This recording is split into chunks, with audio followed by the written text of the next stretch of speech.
गाते चलो श्री कृष्ण गोविंद हरे मुरारी, हे नाथ नारायण वासुदेवा। प्रत्येक समय प्रत्येक परिस्थिति में परमात्मा के नाम का हमें स्मरण बना रहे, यही जीवन का उत्तम श्लोक होना चाहिए कि हे मेरे नाथ मैं आपको कभी भूलूं नहीं। श्री सुखदेव जी महाराज कहते परीक्षित से,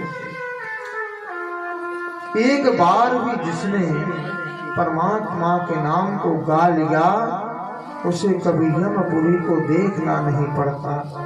केवल एक बार भाव से परमात्मा के नाम का स्मरण करके तो देखो, परमात्मा के नाम का गान करके तो देखो, उसे यमपुरी में कभी जाना नहीं पड़ता। देखने की बात जरूर है। श्री सुखदेव जी महाराज कहते थे परीक्षित, एक कथा मुझे याद आ गई। एक पंडित जी महाराज थे जिनका नाम था अजामिल। शास्त्रों का बड़ा ही सुंदर ज्ञान था, कर्म कांड में बड़े ही प्रवीण थे, पूजा पाठ कराते यजमान के यहाँ बड़े ही विद्वान थे, लेकिन प्रवृत्ति बिगड़ गई। हमारे शरीर में काम को प्रवेश करने के लिए दो मार्ग होते हैं। काम दो मार्गों से होकर के हमारे हृदय में प्रवेश करता है, एक तो आंख और दूसरे कान। आंख और कान ये दो मार्ग हैं काम को प्रवेश करने के। यदि हम आंखों से गंदा विचित्र दृश्य देखेंगे तो काम आंखों से होकर के हृदय में प्रवेश कर जाएगा, और दूसरा कानों से यदि गंदा नृत्य संगीत सुनेंगे तो काम कानों से होकर के हृदय में प्रवेश कर जाएगा।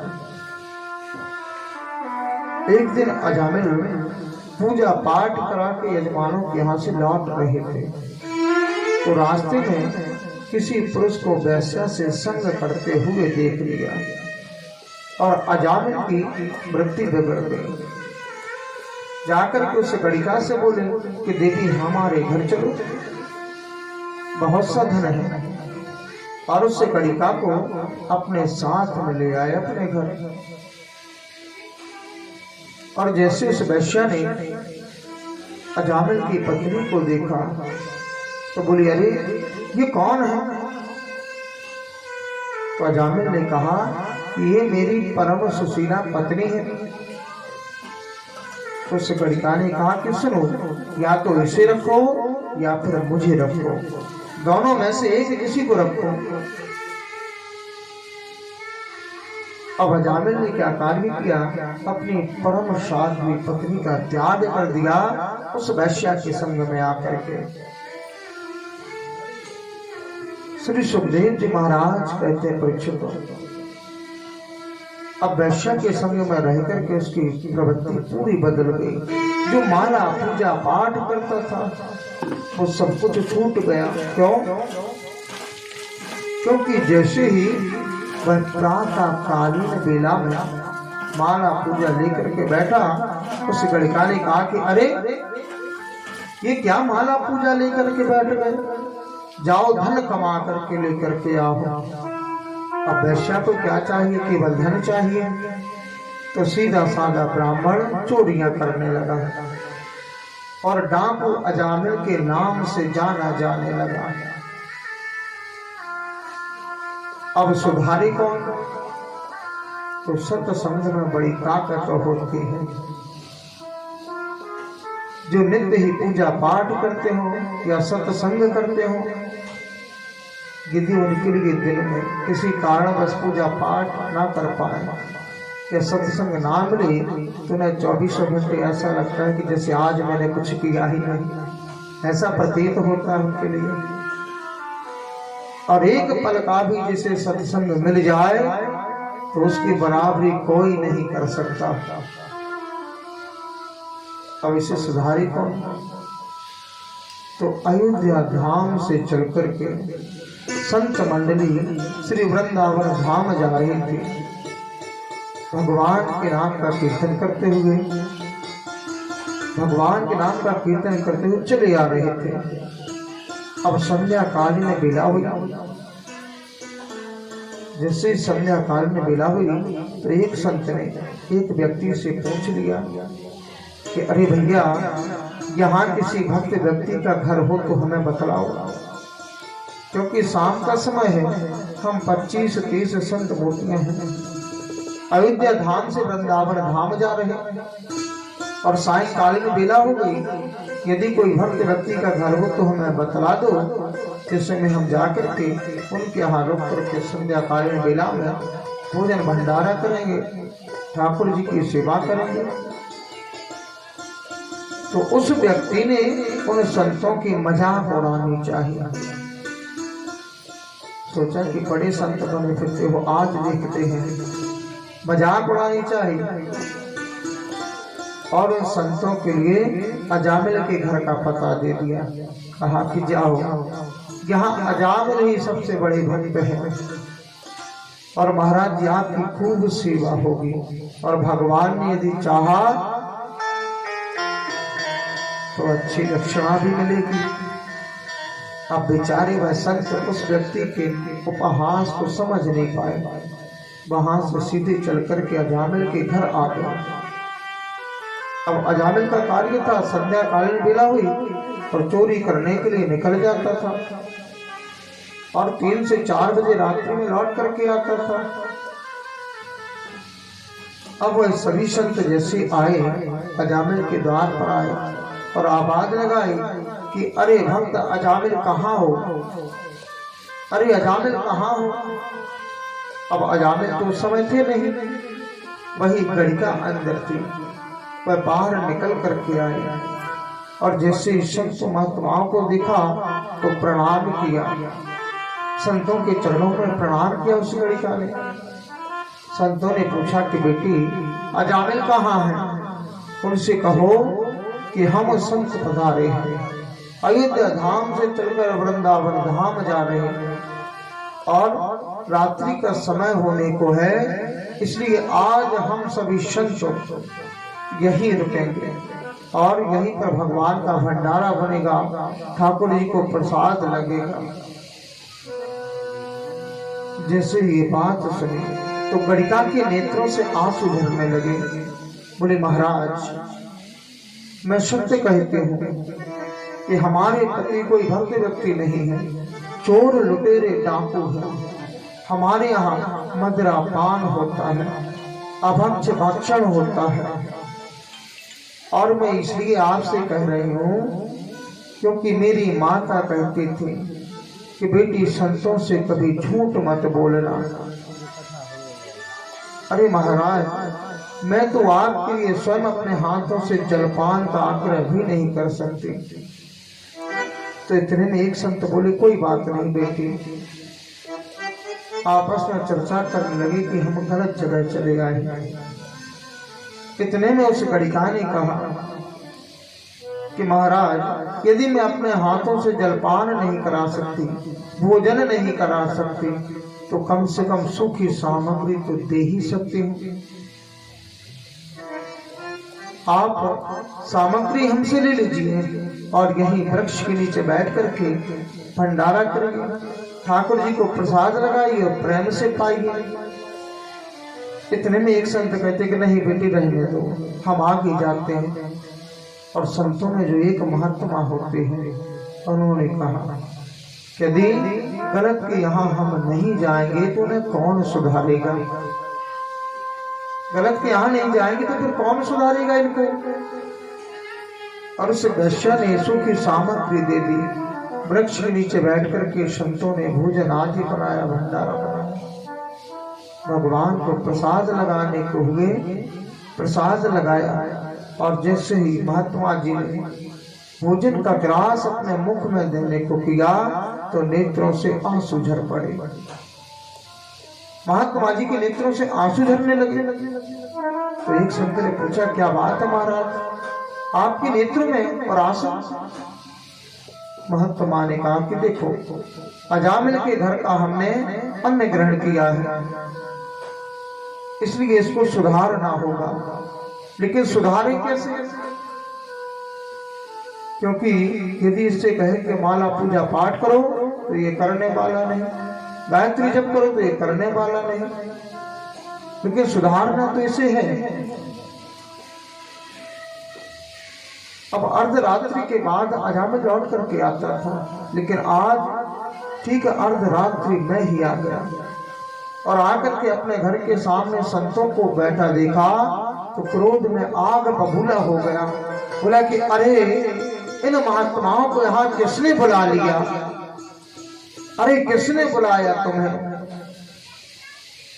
तो संत महात्मा ने सोचा कि चलो ज्यादा कुछ थोड़ी कर लेगा, कोई बुरा मत मानना, थोड़ा बहुत बोल देगा तो कोई बात नहीं। जैसे उसने आवाज लगाई इतने में गड़िका निकल करके बाहर आई। बोले अरे किस बात के लिए हल्ला मचाते हो। अरे संत मंडली है, अयोध्या से चलकर वृंदावन धाम जा रहे, आज रात्रि में यहाँ विश्राम ले लिया तो तुम्हारा क्या बिगड़ गया। अब वह अजामिल जो था वैश्या से बहुत डरता था। बोला अच्छा देवी तुमने बुलाया है तो कोई बात नहीं, 2-4 दिन और रख लो, यदि तुमने बुलाया है। इतने में महात्मा ने कहा कि अरे बेटा अजामिल, आप ब्राह्मण हैं और इतना तो जानते ही होंगे क्या, जब किसी ब्राह्मण या संत को हम भोजन कराते हैं तो भोजन कराने के बाद दक्षिणा दी जाती है, तो क्या हमें दक्षिणा नहीं दोगे। अजामिल ने कहा अरे ओ महाराज, मेरी सबसे बड़ी दक्षिणा तो यही है कि मैंने आप पे लोटा तुम्बा चंबा नहीं छुड़ाया, इसे भी यही रख दो और निकल जाओ, भूतों से ही पूत लेना चाहते हो। इतने में महात्मा ने कहा कि अरे अजामिल, हमें कुछ रुपया पैसा नहीं चाहिए, दक्षिणा में पैसा रुपया नहीं चाहिए, ना कोई सामग्री चाहिए, केवल हमारी एक बात मान करके तुम हमारा आदर रख लो। बोले बतलाओ। बोले देखो तुम्हारे 9 पुत्र हैं, 10वां होने वाला है, तो जो पुत्र होगा उसका नाम तुम नारायण रख देना। क्या रख देना? नारायण नाम रख देना, बस इतनी सी बात मान लो। देखो कितना सुंदर उपाय बतला दिया मुक्ति का, कि माला पूजा पाठ को करने वाला नहीं, यदि भगवान नारायण के नाम को गाएगा, बेटे के नाम को पुकारेगा, तब भी मुक्ति हो जाएगी। बड़ा ही सुंदर उपाय बतला। बोले अजामिल ने सोचा ये कोई बड़ी बात नहीं, ये तो कोई बड़ी बात नहीं है। अब जैसे ही पुत्र ने जन्म लिया तो उसका नाम उसने नारायण रख दिया। अब देखो यहाँ एक अपवाद होता है, क्या? घर में जो बड़ा पुत्र होता है उसके ऊपर पिता का प्रेम होता है। घर में जो बड़ा पुत्र होता है उसके ऊपर पिता का प्रेम होता है विशेष, और जो छोटा पुत्र होता है उसके ऊपर माता का प्रेम रहता है विशेष, और जो बीच वाले होते हैं वो बाबा जी हो जाते हैं। और ऐसा नहीं, किसी से पूछ भी लेना, कोई भी संत महात्माओं से, कि आप अपने पिता के कौन से पुत्र हैं, तो जवाब एक ही मिलता है, क्या बात बता महाराज, बीच वाले हैं। अब बीच वाले बाबा जी क्यों हो जाते हैं? क्योंकि बड़े के ऊपर पिता का प्रेम, छोटे के ऊपर माता का प्रेम। अब रह गए बीच वाले, तो उनके ऊपर भगवान का विशेष प्रेम होता है, भगवान का प्रेम उनके ऊपर विशेष रहता है, तब जाकर के वो बाबा जी बन पाते हैं, ऐसे नहीं हो पाते। क्योंकि माता पिता का प्रेम बढ़ गया तो परमात्मा कहते हैं कि तुम्हें हम अपना प्रेम देंगे, इसीलिए वह संत बन पाते हैं। लेकिन नारायण के साथ एक अपवाद है, माता और पिता दोनों का प्रेम इसे प्राप्त है। अब तो 24 घंटे अजामिल जो है नारायण के नाम को गाता रहता, बेटा नारायण, बेटा नारायण नाम को गाता रहता, जहां भी जाता नारायण को साथ ले जाता। श्री सुखदेव जी महाराज कहते हैं परीक्षित को 24 घंटे नारायण नारायण कहता रहता। अब जैसे ही अंतिम समय आया, अजामिल की मृत्यु का समय आया, और यमराज के पार्षद जैसे ही अजामिल को लेने को आए, यम के दूत लेने को आए। अजामिल उस समय पलंग पर पड़ा हुआ था। जैसे ही यम के दूत आए तो अजामिल चिल्लाने लगा। और ये बात सत्य है कि जब व्यक्ति का अंतिम समय आता है, यदि व्यक्ति हाय हाय करके डकराता है, चिल्लाता है, घबराता है, तो समझ लेना चाहिए कि यम के दूत लेने आए हैं। और जब व्यक्ति के प्राणों का पता ही ना चले, मुंह खुला रह जाए और अचानक में श्वास बंद हो जाए, तो समझ लेना चाहिए कि भगवान के धाम को गया। ये बात सत्य है। अब जैसे ही अजामिल ने यम के दूतों को देखा तो चिल्लाने लगा कि अरे बचाओ, अरे कोई मुझे बचाओ। यहाँ वहां नजर डाल करके देखा तो कुछ नहीं, लेकिन थोड़ी दूरी पर उसका बेटा नारायण खेल रहा था। तो अपने बेटे को देखा और चिल्लाने लगा कि बेटा नारायण मुझे बचाओ, अरे नारायण मुझे बचाओ। पुराने समय में माता पिता अपने बच्चों के नाम भगवान के नाम पर रखते थे। क्यों? क्योंकि वह जानते थे कि अंतिम समय में भगवान का नाम मुख से नहीं निकलता। कम से कम बेटा या बेटी का नाम तो निकलेगा, इतने में ही मोक्ष होगा, मुक्ति मिल जाएगी। सकते थे कि नहीं पहले कि विष्णु, शंकर, राघवेंद्र, श्याम, मनमोहन, मदन मोहन, माधव, गोविंद, पार्वती, सरस्वती, लक्ष्मी इसलिए रखते थे। लेकिन आजकल के वो फैशन परस्त माता पिता रिंकी, पिंकी, डिंकी, चिंकी, टिंकी, मिंकी, रिंकू, पिंकू, टिंकू, मिंकू ये नाम रख रहे हैं। अब विचार करो, जब ये रिंकी, पिंकी, टिंकी नाम रखेंगे तो क्या इनसे मुक्ति मिलेगी? अब जैसे नाम गाएंगे वैसे धाम को जाएंगे, और भगवान के नाम को गाएंगे तो भगवान के धाम को जाएंगे। अब यहाँ पर जैसे उसने पुकारा कि बेटा नारायण मुझे बचाओ, तो भगवान नारायण के दिव्य पार्षद वहां पर आ पहुंचे और उन्होंने यम के दूतों से छुड़ाया अजामिल को। यमराज के दूतों ने कहा कि आप कौन हैं? भगवान के पार्षदों ने कहा कि हम नारायण के पार्षद हैं। बोले आप यहाँ कैसे आए? बोले हम अजामिल को बचाने को आए हैं। यम के दूतों ने कहा कि आपने नहीं बचा सकते। बोले क्यों? बोले इसलिए कोई ऐसा सत्य कर्म ही नहीं किया जिससे आप उसे बचा या अपने लोक में लेकर के जाए। भगवान के पार्षदों ने कहा आप धर्मराज के पार्षद हो और धर्म की परिभाषा भी नहीं जानते। धर्म की परिभाषा क्या है? अभी अभी इसने हमारे प्रभु के नाम को गाया है, प्रभु के नाम को गाया है, इसलिए आप तो इसे ले ही नहीं जा सकते। बोले अरे इसने आपके प्रभु के नाम को नहीं गाया, इसने अपने बेटे के नाम को गाया है। बोले चाहे बेटे के नाम को गाया हो या नाती पोते के नाम को गाया हो, लेकिन नाम तो मेरे प्रभु का ही लिया है, नारायण। और परमात्मा का नाम कैसे भी गाओ, कल्याण करने वाला ही है। भावो को भावो अनंत आलस